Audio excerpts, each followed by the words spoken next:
françaises, koweïtiennes, libanaises, nigérianes, turques et burkinabés, de nombreux blessés ainsi que des dégâts matériels importants.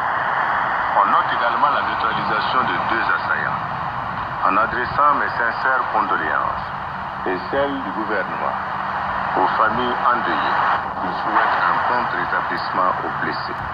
L'objectif des terroristes est clair: déstabiliser le pays, empêcher notre peuple de consolider sa démocratie dans la paix et de se mettre au travail pour construire son bonheur.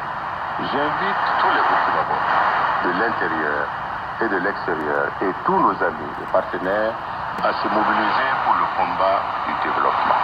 En ces moments douloureux pour notre peuple, je vous invite à redoubler de vigilance et à coopérer avec les forces de défense et de sécurité dans la lutte sans merci contre le terrorisme. J'invite le gouvernement à poursuivre les efforts pour renforcer les capacités opérationnelles de nos forces de sécurité pour une victoire inéluctable contre les ennemis de la paix et du progrès économique et social et de la démocratie dans notre pays. Le président Christian Caboret. L'importation et la vente des poissons tilapia désormais interdites en RDC. Les autorités invoquent des raisons de santé. Cette espèce de poisson serait porteuse d'un virus mortel pour l'homme. Une décision qui ne laisse pas indifférent tant le tilapia est privé en RDC. Suivez le reportage de Poli Bouzali à Kinshasa.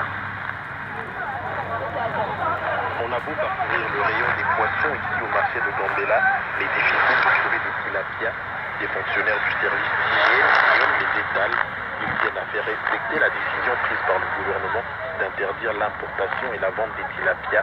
Mais certains Komani font de la résistance et malgré la peur, essayent d'écouler leur stock en douce. Que voulez-vous qu'on fasse? Les autorités interdisent la vente de tilapia alors que nous avions déjà des stocks avant l'interdiction. Ils prennent cette mesure que je vais jeter mes marchandises. C'est mon seul commerce. Je n'ai donc pas le choix. S'ils veulent m'arrêter, ils n'ont qu'à le faire. Moi, je dois vendre le tilapia. Pour justifier cette mesure, les autorités évoquent des raisons sanitaires. En effet, dans plusieurs pays, on a découvert que le tilapia était porteur d'un virus potentiel. Alors les autorités congolaises anticipent, car l'essentiel du poisson consommé dans le pays est importé. À Kinshasa, le tilapia est donc très prisé et certains ont du mal à comprendre. Je suis déçu parce que ça va manquer.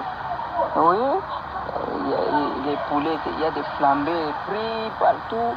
Les poissons, là, on se rabat un peu sur les poissons, mais quand il y en aura plus, qu'est-ce que nous on va faire? Quelles mesures ils ont pris pour essayer de combler ce qui va manquer là? C'est ça notre inquiétude. Pour se rassurer de l'exécution de cette mesure, les autorités ont décidé de renforcer la surveillance aux frontières, mais également sur les marchés.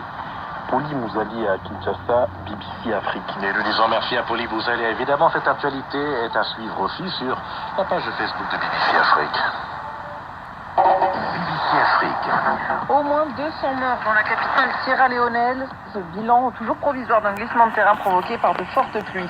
Le quartier général de la MINUSMA et la légion de la gendarmerie malienne attaqués à Tombouctou. Un gendarme tué, 4 assaillants neutralisés. Au Ghana, la révocation des licences de 2 banques faisant face à une pénurie de fonds, elle constituait une menace pour la stabilité du système financier, justifie la Banque centrale. Donald Trump dénonce les suprémacistes blancs, le Ku Klux Klan et les néo-nazis. Il avait été accusé d'indulgence après ses premières déclarations sur les violences de Charlottesville. Au moins 9 civils tués par une bombe. Ouest du Yémen, l'explosion s'est produite sur un marché. Washington utilisera tout son pouvoir économique et diplomatique pour restaurer la démocratie au Venezuela, déclare le vice-président américain. Et puis l'ex-champion du monde d'échecs, Garry Kasparov, sort de sa retraite le temps d'un tournoi. Il affronte pendant 5 jours 9 joueurs à Saint-Louis, aux États-Unis. Soir.